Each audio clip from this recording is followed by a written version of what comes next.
ओम शांति। आज प्यारे मीठे भगवान की मीठी मुरली मंथन की डेट है 6 मई 2020। तो मीठे मीठे बाबा अपने बच्चों से कह रहे हैं, अपने आप को देखो, मैं फूल बना हूँ। दे अहंकार का कांटा तो नहीं बना हूँ अभी तक। पिता आए हैं तुम्हें कांटों से फूल बनाने।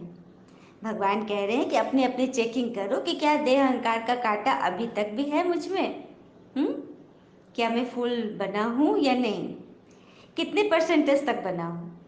ये चेकिंग कौन करेंगे? हम खुद ही करेंगे ना, क्योंकि हमारे बारे में अंदर बाहर सबसे ज़्यादा कौन जान सकता है? हम खुद ही जानते हैं। कोई भी सामने वाला हमें जानेगा तो हमारी बातों से समझेगा, हमें मिलेगा, हमें देख कर समझेगा, लेकिन हमारे अंदर क्या चल रहा है वो सिवाय परमात्मा के कोई नहीं जानता। आत्मा और परमात्मा यही दोनों साक्षी हैं। तो अपनी चेकिंग हमें खुद करनी है, और हमें तो रास्ता मिल गया है कि अपने आप के कर्म को कैसे हम सुधारें, पुण्य कैसे जमा करें। और कहते हैं ना कि कर्म का फल कितने जन्म के बाद भी मिलता है।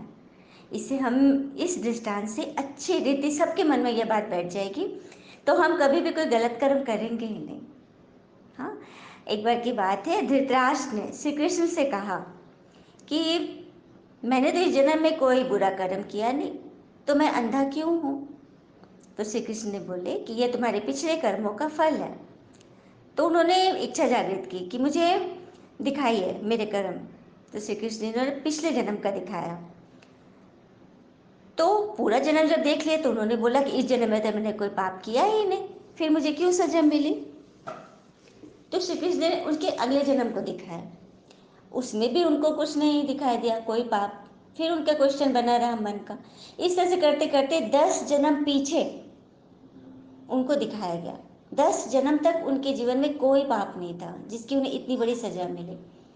लेकिन 11वां जन्म जब हुआ तो उसमें उन्होंने एक सीन देखा कि वो बचपन की अवस्था में थे और एक पेड़ पर चढ़ गए। उस पेड़ में पंछी का घोंसला था जिसमें एक माँ थी और उसके बच्चे थे घोंसले में।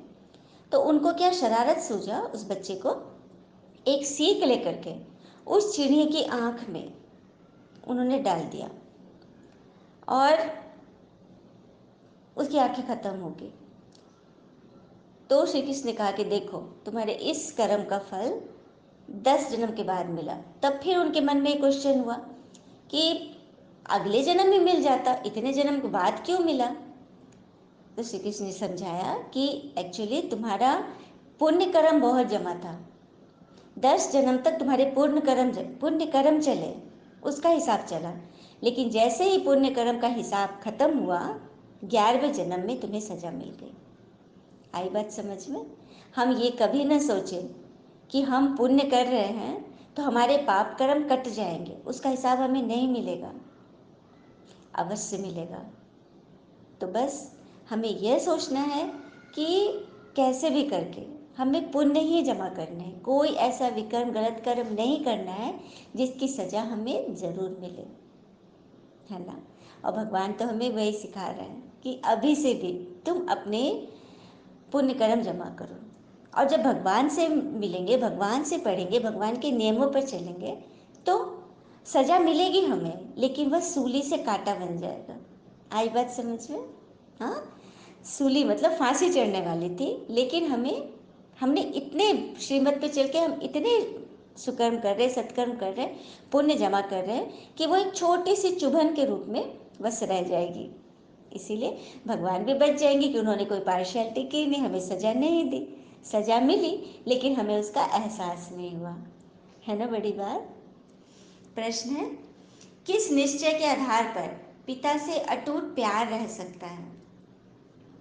तो उत्तर है, पहले अपने को आत्मा निश्चय करो तो पिता से प्यार रहेगा। अपने आप को हमें आत्मा निश्चय कैसे करना है? हर कर्म आत्मिक स्थिति में बैठ के करें कि आत्मा यह काम कर रही, और सच बात है, करता कौन है? इन आंखों से देख कौन रही है? इन मुख से बोल कौन रहा है?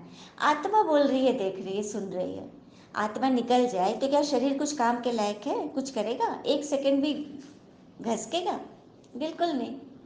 तो आत्मा अंदर बैठे सोच रही है, कर रही है ना।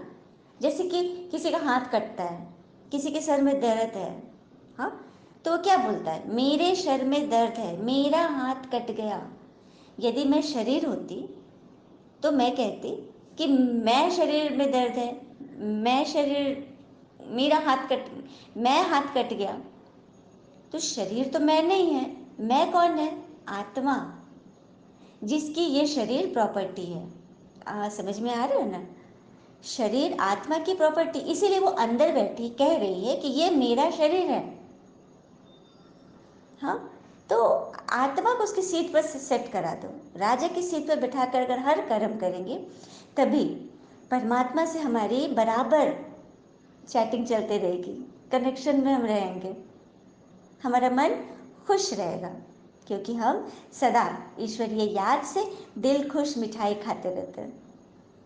और ये दिल खुश मिठाई, ये श्रीमती तो है जो कभी भी सुन लो, पढ़ लो, तो मन खुश ना हो, ये हो नहीं सकता। यदि हम भाव से पढ़ रहे हैं, यदि हम पूरा कंसंट्रेशन से पढ़ेंगे, सुनेंगे, तो हमारे मन को आंसर जरूर मिलेगा, है ना बड़ी बात। तो बस अपने को आत्मा निश्चय करो, कोई भी कर्म करने से पहले मैं आत्मा यह काम कर रही हूँ। अब जैसे किसी ने कुछ बुरा बोला, किसी ने गुस्सा किया मुझ पर, तो कोई ज़रूरी नहीं कि मैं भी उसका प्रत्युत्तर उसी लहजे में दूँ। इसको भी एक छोटे से बात से समझूंगी। एक नर्स, किसी की फ्रेंड एक नर्स थी, उसने उससे पूछा कि कैसे चल रहे, तो सब कुछ ठीक है, लेकिन डॉक्टर साहब बहुत डांटते हैं, मुझे बहुत गुस्सा लगता है, मैं तो ये जॉब छोड़ने वाली हूँ। मतलब वो बहुत टेंशन में थी। तो उस महिला ने उससे पूछा कि क्या तुम ऐसी इरिटेशन तुम्हें पेशेंट के साथ भी होती है, क्योंकि वो लोग तो बहुत डिस्टर्ब करते हैं, समय पे खाते नहीं है, दवा नहीं लेते हैं, मतलब बेड पर ही उनकी सब हो जाते हैं, तुम्हें सब कुछ उल्टियाँ करते हैं, क्या तुम्हें इरिटेशन नहीं होती उस वक्त। तो नर्स ने कहा कि अरे वो लोग तो बीमार है, वो लोग तो ऐसा करेंगे ही। तो उस बहन ने बताया कि देखो, तुम्हारा माइंड सेट था कि वो बीमार है, तो तुम उसके साथ एडजस्ट कर रही हो। तो उसी तरह कोई बहुत क्रोध में है, कोई बहुत गलत ढंग से बोल रहा है, तो समझ लो कि वो बीमार है, बस सिंपल। भाई डॉक्टर साहब तुम्हें बुरा बोल रहे हैं, उस वक्त मन में तुम यही चलाओ कि लगता है आज इनको बीमारी हो गई है, कुछ इनका तबीयत खराब है। तो जब ऐसा सोचोगे ना, तुम उनकी बातें तुम्हें हर्ट नहीं करेगी, समझोगे ये पेशेंट है, मेरा काम इनकी सेवा करनी है, बस। यही होता है आत्मा समझकर काम करना। अपने आप को आत्मा आत्मा समझकर काम करना, अर्थात आत्मा सबको अच्छा समझेगी, क्योंकि आत्मा के पास कोई बुरी वाली चीज़ है ही नहीं। आत्मा तो प्रेम, सुख, शांति, आनंद, शक्ति, ज्ञान, पवित्रता से बनी है। तो वो इसी गुणों को खोजेगी ना, देखेगी सामने। ये तो शरीर भान में होते हो, शरीर के धर्म में काम, क्रोध, लोभ, मोह, अहंकार, ईर्ष्या, आलस, राग, द्वेष। तो शरीर भान में जब शरीर की दृष्टि से देखते, चमड़े की दृष्टि से देखते, तब हमें ये सब बुराइयाँ दिखती हैं। जब रूहानी नज़र से देखेंगे तो कोई बुराई नहीं दिखेगी। अब बुराई नहीं दिखेगी, मन क्लीन एंड क्लियर रहेगा तो परमात्मा दिखेगा। वो बात थी ना, आईना को साफ किया तो मैं नजर आया, मैं को साफ किया तो तू नजर आया। मतलब मैं पर नहीं रहे कि उसने मुझे क्यों कह दिया। मैं शरीर नहीं, मैं आत्मा हूँ, और आत्मा को तो कोई कुछ कह ही नहीं सकता, आत्मा तक तो कोई पहुँच ही नहीं सकता। उसे छूना, बोलना, काटना, गिराना, जलाना कुछ नहीं कर सकता। आत्मा तो अनंत अविनाशी है ना। तो यही है, जब आत्मा निश्चय करेंगे ना स्वयं को, तो पिता से प्यार रहेगा। तो यह अटूट निश्चय चाहिए कि हमें निराकार भगवान इस भागीरथ पर विराजमान है। भागीरथ, भाग्यशाली रथ, ये ब्रह्मा बाबा, इस संस्था के फाउंडर लेखराज दादा, जिनके तन में जब परमात्मा शिव ने डायरेक्ट प्रवेश किया तो उनका नाम रखा ब्रह्मा, क्योंकि शास्त्रों में भी गायन है ना, ब्रह्मा के द्वारा सतयुगी स्वर्ग की स्थापना, मतलब नई सृष्टि की स्थापना। तो बस वही दिव्य कर्तव्य तो चल रहे हैं। परमात्मा ब्रह्मा के द्वारा ही तो ज्ञान मुरली चला रहे हैं ना, और ये मुरली को ही सुनकर हम बच्चे इसे अडॉप्ट करें, इसे धारण करें, तो हमारा जीवन भी खुशनुमा हो रहा है। हम शूद्र से ब्राह्मण बन रहे हैं। शूद्र को भी बताया गया है ना कि शूद्र अर्थात ईश्वर की नज़र में शूद्र कौन है? दुनिया की नज़र में शूद्र तो हम लोग अछूत नीच जाति को मानते हैं, लेकिन ईश्वर की नज़र में नीच जाति कौन है? जिनके अंदर काम, क्रोध, लोभ, मोह, अहंकार है। अब समझ में आ रहा है ना कि हमें इससे कितना बचना है। यदि भगवान की नज़र में हमें आना है, ईश्वर का प्यारा बनना है, तो इन शुद्र पने वाले संस्कार को तिलांजलि देनी ही होगी और बहुत खुश रहना है, आत्मिक गुणों में रहना है। यह निश्चय ही हमें ईश्वर का प्यार दिलाएगा, है ना। बस इस तरह से हमें सदा यह सोचना है कि हमें भगवान बैठ पढ़ाते हैं, और बाबा कहते हैं कि मैं तो तुम्हें प्रातः अमृत वेले से पढ़ाता हूँ, जबकि दुनिया में और कोई कार्य व्यवहार नहीं होते उस वक्त। सुबह सुबह तुम मुझसे योग करते हो तो तुम मुझसे कनेक्ट रहते हो, लेकिन मैं तुम्हारे कहने पर इस पतित दुनिया में आया हूँ, इस विकारी दुनिया में आया हूँ, और तुम बच्चे सोए रहते हो। ये कोई मतलब ये इंसाफ है क्या? ये बिल्कुल नाइंसाफ़ी है।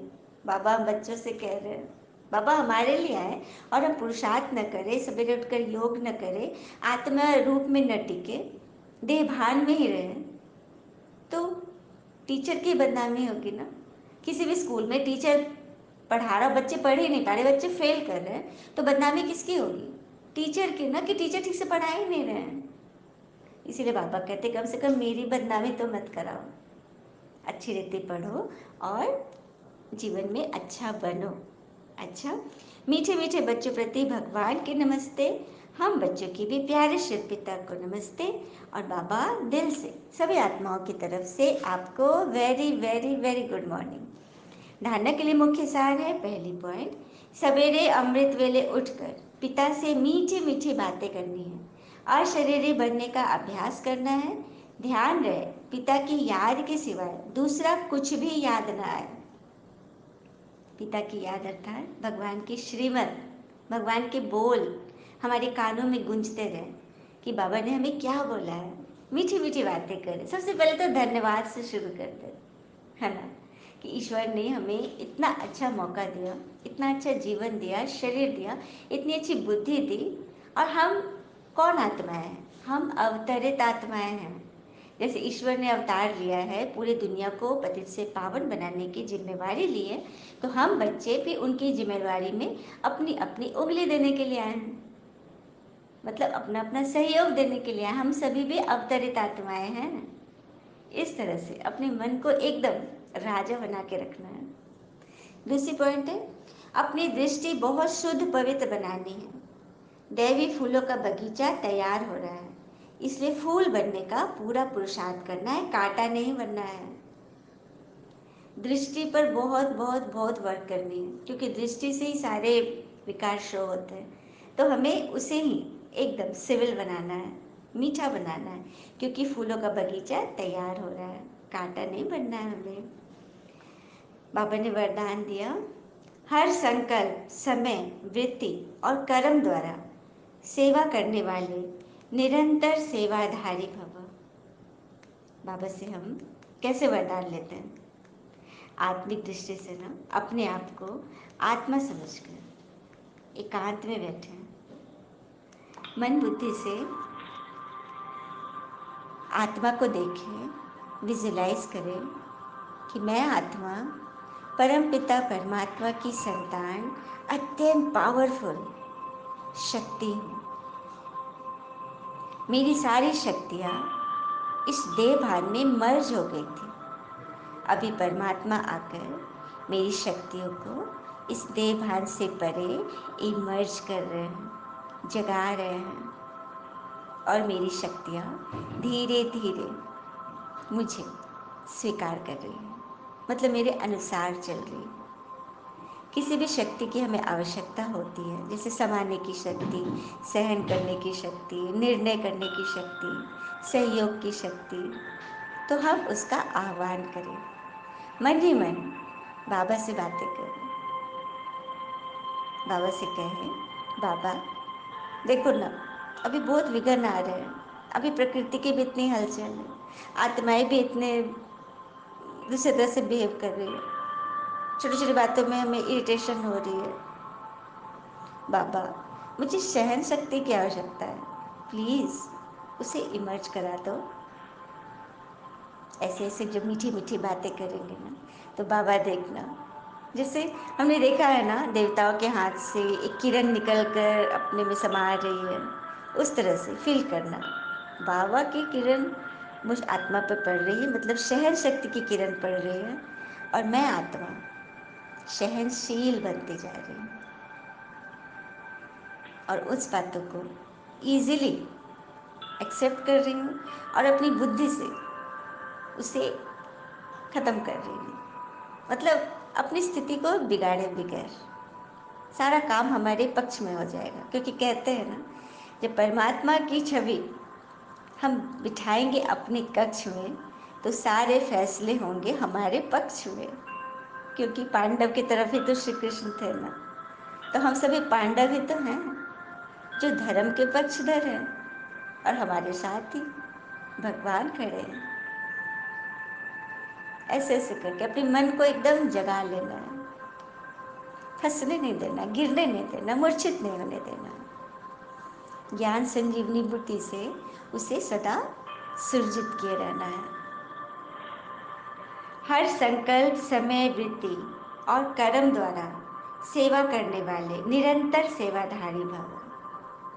जैसे पिता अति प्यारे लगते हैं, पिता के बिना जीवन नहीं, ऐसे ही सेवा के बिना जीवन नहीं। अब ये हमारा अलौकिक जीवन है, भगवान की याद से ईश्वर के साथ साथ हम चल रहे हैं, तो क्या उनके बिना जीवन की कल्पना करेंगे?